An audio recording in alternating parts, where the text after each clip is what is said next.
نور رمضان نور رمضان نور رمضان نحمده ونصلي ونسلم على رسوله الكريم اما بعد. محترم سامعین، رمضان مبارک کا مہینہ چل رہا ہے.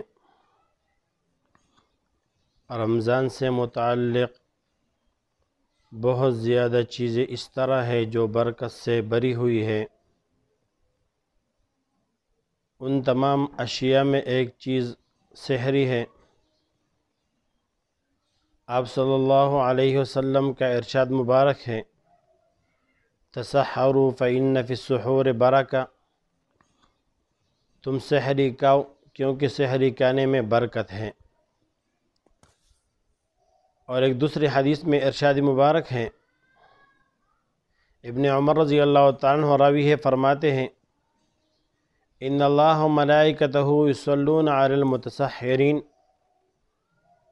بے شک اللہ جل جلالہ اور اس کے فرشتے سحری کھانے والوں پر رحمت نازل فرماتے ہیں.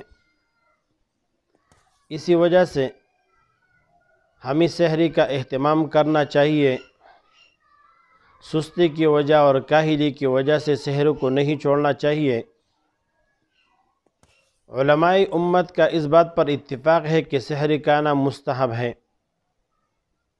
اور استحباب کے حوالے سے 17 اکابر صحابہ کرام سے یہ منقول ہے کہ سحر کھانا ایک مستحب عمل ہے. ابھی ہم کس طرح معلوم کریں گے کہ سحری کا مستحب وقت کیا ہے؟ تو اس لیے علماء کرام نے ایک ضابطہ بنایا ہوا ہے. فرماتے ہیں کہ غروب جب ہو جائے، غروب شمس ہو جائے، تو غروب شمس سے لے کر صبح صادق تک یہ تمام ٹائم کو لے لیں. مثلا ہم نے اگر نوٹ کیا کہ غروب شمس سے لے کر اور یہاں کے جو صبح صادق ہے اسی تک 12 گھنٹے بن جاتے ہیں، تو ان کو 6 پر تقسیم کر لیں، اور آخری جو گھنٹے ہے، آخری چھٹا جو ساعت ہے، یہ سحر کا مستحب وقت ہے. تو بالکل آخر میں سحری کھانا یہ مستحب ہے. اتنا بھی تاخیر نہ کرے کہ صبح صادق طلوع ہو جائے، کیونکہ یہ مکروہ ہے، لیکن اتنا بھی جلدی نہ کرے کہ آدھی رات کو سحری کھا لے.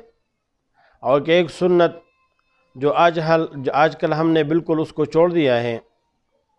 حدیث شریف میں آتا ہے، نعم سحور المؤمن التمر. آپ صلی اللہ علیہ وسلم کا ارشاد ہے کہ مومن کا بہترین سحری وہ کھجور کھانا ہے. تو ہم تو سحری میں چاول وغیرہ سب کچھ تناول فرما لیتے ہیں، لیکن ہم کھجور کو چھوڑ لیتے ہیں، اور یہ سنت ہم نے ترک کیا ہوا ہے. تو لہذا اس سنت پر بھی عمل کرنا چاہیے. ہم چاول بھی کھا لیں، دہی بھی کھا لیں، پراٹھی بھی کھا لیں، سب کچھ سحر میں کھا لیں، لیکن ساتھ ایک کھجور بھی کھا لیں تاکہ آپ صلی اللہ علیہ وسلم کے سنتوں پر عمل ہو جائے. لہذا بعض لوگ، بعض حضرات وہ ناراستی کی وجہ سے اور سستی کی وجہ سے سحری چھوڑ لیتے ہیں. تو سحری کو چھوڑنا نہیں چاہیے، اپنے وقت پر کرنا چاہیے، اور یہ برکتی طعام ہے، یہ برکتی وقت ہے. اور دوسرے حدیث شریف میں ارشاد فرماتا ہے، آپ صلی اللہ علیہ وسلم فرماتا ہے کہ ایک سرید میں برکت ہے، اور ایک جماعت میں برکت ہے، اور ایک سحری میں برکت ہے. تو آپ صلی اللہ علیہ وسلم نے اس کو جو ہے برکت والا طعام جو ہے وہ فرما لیا ہے.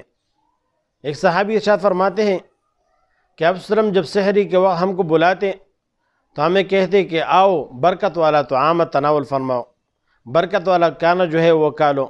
تو آپ صلی اللہ علیہ وسلم اس کو سحری کو برکت والا کھانا فرماتے تھے. لہذا اس کو ترک نہیں کرنا چاہیے، سحری خوب اہتمام سے کرنا چاہیے.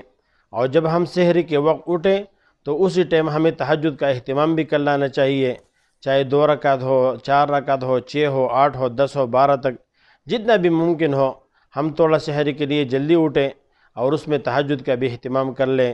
وما علینا الا البلاغ.